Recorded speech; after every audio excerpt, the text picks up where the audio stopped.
Welcome to Invested in Climate. Protecting the planet and decarbonizing the global economy is the challenge of our time.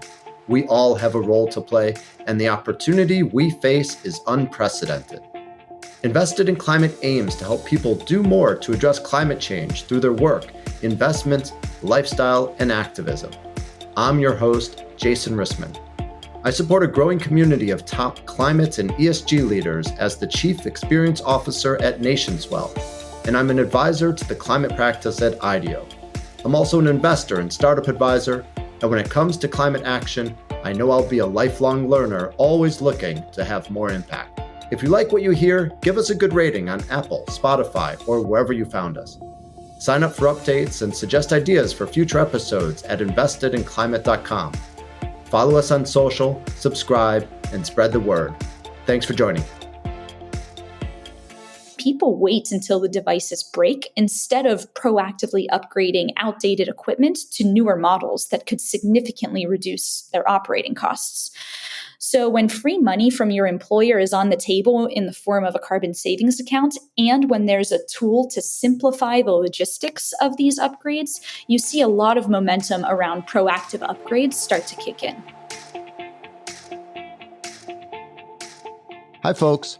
We know that motivating homeowners to invest in energy efficiency retrofits and home upgrades is hard.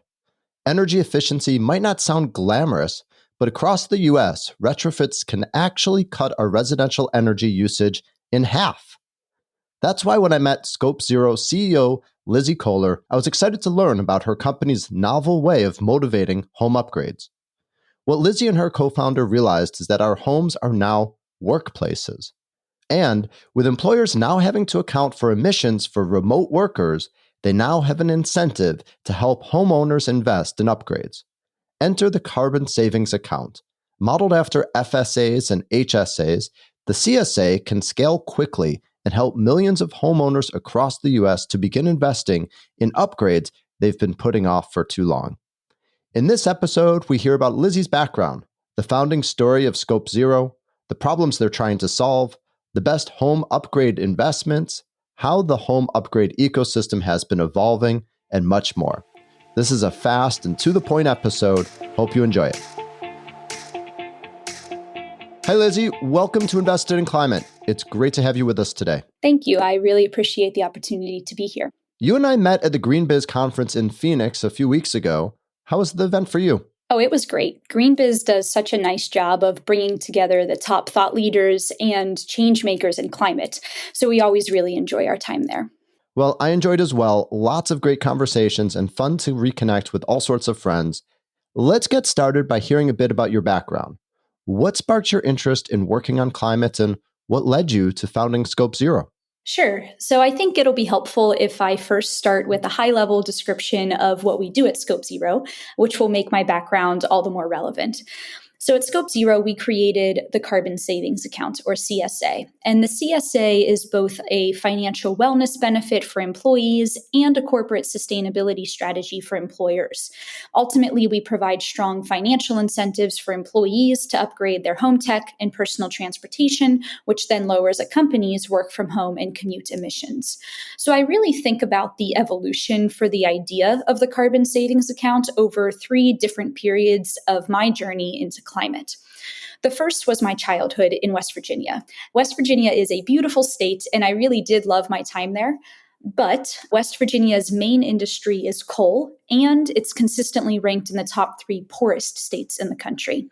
And this combination makes for a bit of an ironic setting. Many of my community members were coal miners risking their health to power the region. And at the same time, these folks are largely part of the 1/3 of Americans that can't afford their utility bills, let alone the efficiency upgrades that make these bills more affordable. Now, I was fortunate to go to university and study mechanical engineering, which leads me to the second period of inspiration for the Carbon Savings Account. So after my studies at West Virginia University, I worked at a company called Ameresco, where I was designing energy and water efficiency upgrades for military base housing all over the US. And in this role, I was actually able to put numbers to how unaffordable and inaccessible home efficiency upgrades are, not just for folks in West Virginia, but for most homes across the US. which takes me to the third and final period of inspiration for the CSA. So in 2019, I left this position at Amoresco for grad school at Stanford University in a program that's called Sustainable Design and Construction. So again, I was focused on energy efficient building design. And during my time there, I was doing some informal side work with a recently retired VP of sustainability at Nike, who was trying to get all Nike employees to electrify their homes. And this was a great experience for me because it got me thinking about how employers and employees can work together to facilitate and accelerate home efficiency upgrades in a way that aligns incentives for both corporations and individuals, both financially and environmentally. So my co-founder, Caitlin Highstreet, and I were able to tie all of these pieces together to create the carbon savings account. Wow, well, I rarely meet someone who can draw such a clear line from their past experience through the company that they founded. So thank you, Lizzy, for sharing your background and the path to building Scope Zero. You mentioned some of the problems that Scope Zero is trying to help solve. Help us understand those a bit more. What really is Scope Zero able to address, and what are the key needs that you're trying to solve? Yeah, absolutely. So ultimately, we make home technology and personal transportation upgrades more affordable and more accessible. And to do that, the carbon savings account follows a simple and familiar employee benefit framework where the employee and the employer both contribute funds to the employee's CSA. Then the employee uses that money for eligible home technology and personal transportation upgrades that reduce their utility bills, fuel expenses, and carbon footprint. And these CSA eligible upgrades can save the average U.S. home over $5,000 per year in utility bills and fuel expenses. So the CSA ends up solving several problems for the employee. We provide the financial means for folks to make home tech and personal transportation upgrades. These upgrades significantly reduce employees' cost of living, which is especially important with such tightened household budgets. And then we also streamline the logistics of making upgrades with our customized recommendation engine that directs employees to the products and vendors that will best benefit their home. I think it's worth hearing more about employer savings accounts. Many people know about FSAs and HSAs. Tell us a bit more about this model, how pervasive it is, and why it works. For sure. So health savings accounts, or HSAs, are a really helpful analogy for understanding the CSA. So HSAs were created in the early 2000s, and with the HSA, the employee and the employer both contribute funds to the account. Then the employee uses that money in their HSA for eligible healthcare expenses. So ultimately, the HSA is a tool that the employer can provide to help keep their employees healthy. And employees benefit because they have extra cash to stay healthier, and employers benefit because a healthy workforce leads to better work outcomes. So many employers use a matching structure for their HSAs, which means the company contributes a certain amount to the HSA depending on how much the employee contributes. And this collaborative approach is effective because both sides have skin in the game to reach the desired outcome of a healthy and productive workforce. So, FSAs and HSAs offer something really valuable to employers and employees alike. How does this model translate to climate action? So first, I think it's helpful to talk about how companies think about their carbon footprint. When companies measure their carbon emissions, not only do they include emissions from their manufacturing centers and their office buildings, but they are also responsible for the carbon emissions that come from employees commuting to work and working from home. The company's climate impact related to its employees can be measured and reduced by using the HSA model to help employees upgrade their home tech and personal transportation. So in our case, we use the carbon savings account, and the employee benefits from reduced cost of living and increased home comfort and value, and then the employer benefits from lowering their carbon footprint while attracting and retaining top talent. Okay, let's get specific and understand how someone might use the money they put into a Scope Zero account. What are some of the things they might invest in? Absolutely. So we have a comprehensive list of CSA eligible upgrades, and we usually think about these upgrades in 6 main categories. The first categories we refer to as our efficiency and electrification categories, and these categories include HVAC, water, lighting and plug loads, and appliances. So these upgrades range from Energy Star refrigerators to low flow shower heads to LEDs to heat pumps and insulation. And then our last two eligible categories are clean energy and transportation. For clean energy, you could use your CSA for home solar and storage. And then for transportation, you could use your CSA for things like an electric vehicle, a commuter bike, and public transportation passes. Lizzy, I know you did a ton of research on these different home upgrades. What did you learn? What really holds homeowners back from making these investments? And what is it that drives them to put in the time and money to deal with the hassle of replacing appliances or weatherproofing windows or taking on any of the upgrades they might consider? Several things come to mind about what holds folks back from investing in home tech upgrades.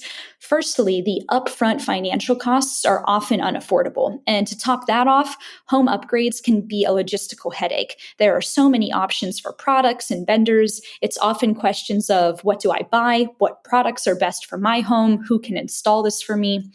And then another key point here is that oftentimes we don't realize how wasteful our home technology is because we pay for our utility bills after the fact. So we have little insight into which devices are our highest consumers.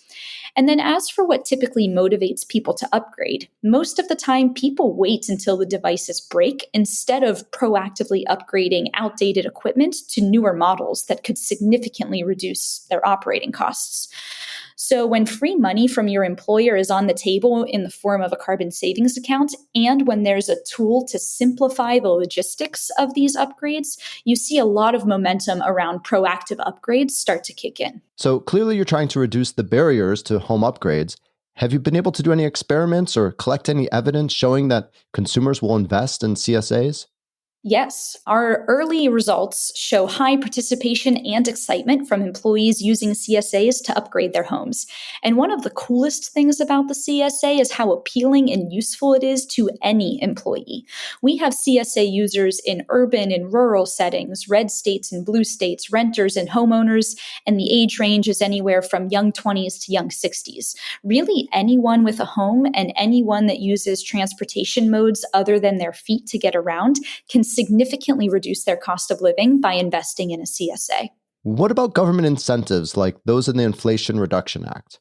How helpful are they, and does your product help consumers access them in any way? Yes, absolutely. Our product surfaces relevant utility and government incentives so employees can further reduce the costs associated with home tech and personal transportation upgrades. And these incentives can be extremely complicated to navigate on your own. So when we simplify this process with our platform, it's a huge value add to our users. Lizzy, your research also makes you an expert on the climate and financial impacts of these upgrades. Considering both what'll cut emissions and save homeowners money, what of the many upgrades should be prioritized? So the answer to this question really depends on the home, what climate it's in, how big it is, how the home is used, and so on. To help with prioritizing upgrades, the CSA platform does provide customized upgrade recommendations for the order of upgrades for each user, depending on their situation. But for the average home, we recommend knocking out the low-hanging fruit first. So this would be upgrades like LEDs, smart power strips, low-flow shower heads and faucets, and dual flush toilets. In general, heating and cooling and water heating are huge energy consumers. So these are also high impact upgrades that should have top priority. And you can put your savings from the low hanging fruit upgrades towards the upfront costs of more expensive heat pumps. And then lastly, you can upgrade appliances like washing machines, dryers, refrigerators, dishwashers, and ranges. We prioritize appliances last because all of these appliances combined typically account for less than about 15% of a home's energy consumption. And then another helpful tip here is to insulate your home before you upgrade your heating and cooling systems. Insulation reduces your heating and cooling demand, which means you could put in a smaller and cheaper heating or cooling system if you have a well-insulated home. And this logic also applies to why you should make efficiency upgrades before you install rooftop solar. By first reducing your energy demand, you then need fewer solar panels to power your home, so your solar installation costs significantly decrease. Let's talk a bit more about the benefits of a Scope Zero CSA for employers, because without them creating a CSA plan, consumers won't have access to this model. Clearly, there are some nice to have features that offer value to companies, but that's different from answering a truly painful problem. What should companies understand about your CSAs that'll really motivate adoption? So it's important for employers to keep in mind that the carbon savings account is both an employee benefit and a corporate sustainability strategy. On the employee benefit side, the CSA is an effective solution to differentiate your benefits package to attract and retain top talent. And we're seeing that HR leaders use the CSA as a way to reduce the costs of their overall benefits expenses because the CSA can streamline a lot of similar benefits. For example, if a company already offers commuter benefits or work from home stipends or an EV reimbursement, they can redirect those budgets into a CSA, and now the employee has more choice on how they can apply those funds. So the CSA proves to be one of the most equitable benefits a company can offer because it's useful to any employee and creates this immediate and long-lasting financial wellness. And then as a corporate sustainability strategy, our platform measures, reduces, and reports a company's Scope 3 work from home and commute emissions, which is a painful process for a company to do on its own. And even if a company is able to measure the baseline of work from home and commute emissions, it's usually very difficult for them to track any progress that's made towards these emissions over time. So the CSA directly reduces the company's Scope 3 emissions, which reduces how much the company needs to spend on carbon offset credits to meet their climate goals. Lizzy, I think that's a really good point to double click on because there's a cost for employers that are contributing to these plans. And if they think of this just as a perk that will help them, say, recruit talent or retain great talent, that's different than if they see there's an actual ROI for their business. How do you frame that ROI to help employers understand it? So, when it comes to how companies measure the value of their benefits offerings, they often look to employee participation rates, employee satisfaction with the benefit, and the alignment that the benefit has with the company's overall goals and mission. So, the CSA ends up being a super small investment for the company, given how widespread its impact is. And to provide some numbers here, of course, we can see companies choosing to contribute $4,000 to $10,000 per enrolled employee to the CSA every year. But even as low as $400 to $600 being contributed to each employee's CSA can drive high impact for both the company and its employees. So the CSA ends up being usually well under $2 per enrolled employee per day. And not only does it provide all of the advantages of other employee benefits, but it also significantly contributes to the company's sustainability goals and branding. Well, it all sounds good at the conceptual level. How's it going in practice? I know you're still early in the journey. Are you getting meetings with companies and how has the response been? Overall, I think we've been quite fortunate with the timeliness of the carbon savings account. We're seeing most traction with Fortune 500 companies with formal climate commitments, utility companies, and mission driven companies like climate tech companies or nonprofits. And it's been great to see the interest from HR and ESG leaders alike who are looking for this exact type of employee engagement tool. Okay, tell us a bit about just how far along you are with the company. When did you get started and what's your growth plan and what are you expecting to accomplish over the next couple of years? So, Caitlin and I started working on Scope Zero when we were in grad school together a couple of years ago. We officially incorporated in 2022, and we launched the carbon savings account in 2023 with a Fortune 100 insurance company that's based out of New York. Ultimately, when we look at our main goals for building out Scope Zero, we want to be the main provider of green benefits in the world. You look at the benefits space over the past 10 to 20 years, the two main pillars of benefits offerings have really been healthcare and retirement. And just over the past couple of years, we're starting to see a huge surge in demand for green benefits. And the CSA does a great job of serving as this universal one-size-fits-all that not only provides green benefits to the employees, but can also tap into a lot of the financial wellness pieces that companies are trying to provide to their employees as well. So our goal is to ultimately be this one-stop shop for all things home tech and personal transportation that facilitate both financial and environmental wellness.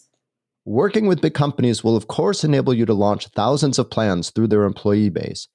How do you describe the total addressable market here? How big of an opportunity do you see for Scope Zero? Exactly. So reaching thousands of employees at a time is what makes the CSA so effective at scaling home tech and personal transportation upgrades. So, just as an employee benefit and just within the United States, our total addressable market would be all full time employees at companies with 10 or more folks. So this clocks in at around 106 million people. And you'll find this to be a conservative estimate, especially when you start to factor in the demand we're seeing for a global presence. Lizzy, what about from an environmental perspective? How do you quantify the impact that you can have in terms of emissions reduced or saved or other types of environmental benefits? Sure. So the average US home has quite wasteful technology. The average US home could cut their utility bills in half with simple efficiency upgrades. So our potential impact is massive. Just as an employee benefit within the United States, the carbon savings account has the potential to save over $300 billion per year in utility bills and fuel expenses, which would be the environmental equivalent of removing 125 million cars from the road. Being able to track the impact of the CSAs, both in cost and emissions, is really a compelling feature. Tell us about the dashboards that you've created and the data that it provides. One of the main pillars of our platform is our data analytics pillar, and we use our data analytics model to measure financial and environmental savings associated with CSA upgrades, and we also use this model to provide customized upgrade recommendations to each employee. So in the employee dashboard, they can view their lifetime financial and environmental savings from their upgrades, and they can see how each individual upgrade impacted their utility bills and their fuel expenses. I see that you also offer customers access to a partner vendor network. Tell us about how that works. Exactly. So another main pillar of our platform is our marketplace. And you can think about this like an Amazon-esque style ecosystem for products and vendors for CSA eligible upgrades. And oftentimes these partner vendors will also offer a small discount to our users as well. So employees don't need to purchase through our partner vendors, but our marketplace functionality does significantly simplify the upgrade process. Installers actually have a lot of influence on the products that people select, and there's historically been both a lack of awareness and real resistance to environmentally friendly products. Heat pumps, for instance, are not just something they're less familiar with, but can also slow down the sales cycle and installation process for contractors. So, how is the ecosystem surrounding home upgrades evolving? Is it adopting climate tech quickly enough, or is it still a source of friction? I think it's such an exciting time to be working on home efficiency because of how much innovation is evolving in the space. Dandelion Energy is a great example of this. So they've streamlined the process of installing geothermal systems in residential areas in the Northeast. So in general, I think the momentum around climate tech is in our favor when it comes to the accessibility of CSA eligible upgrades and being able to find vendors that can help with this installation. Great. Thanks, Lizzy. And for anyone interested in hearing more about Dandelion Energy, we did a previous episode with their founder, Kathy Hunan. Lizzy, you've described a really compelling business and a really positive climate impact.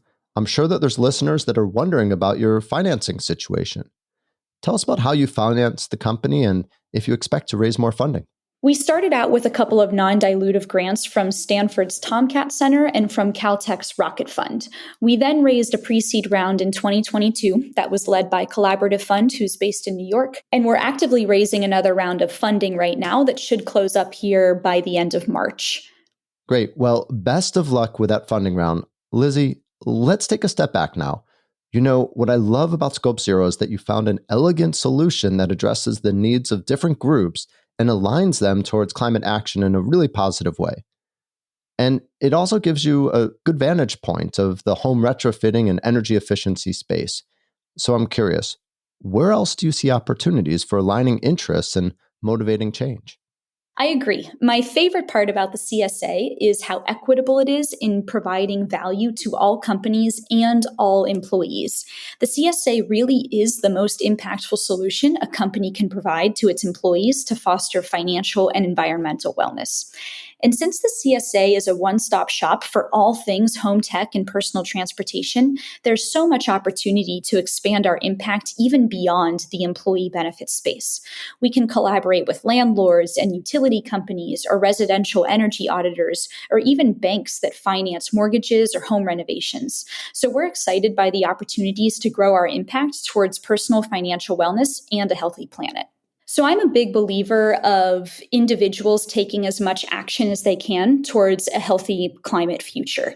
And the cool thing about the carbon savings account is how we can reach so many individuals at once to really scale that collective impact.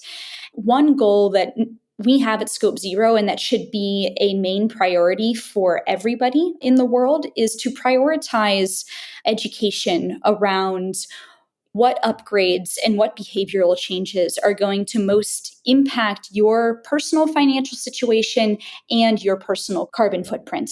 And I think if everybody starts to take that mindset, we can all work together towards a more positive climate future. Lizzy, thank you so much for your time today. Best of luck with Scope Zero and all the work that you're doing. Thank you. Really appreciate it. Thanks for joining us for this episode of Invested in Climate. Please remember to rate us on Apple, Spotify, or Google. Find show notes, sign up for updates, get in touch, and visualize your climate action at investedinclimate.com. This podcast is for informational and entertainment purposes only and does not constitute financial, accounting, or legal advice. Thanks again.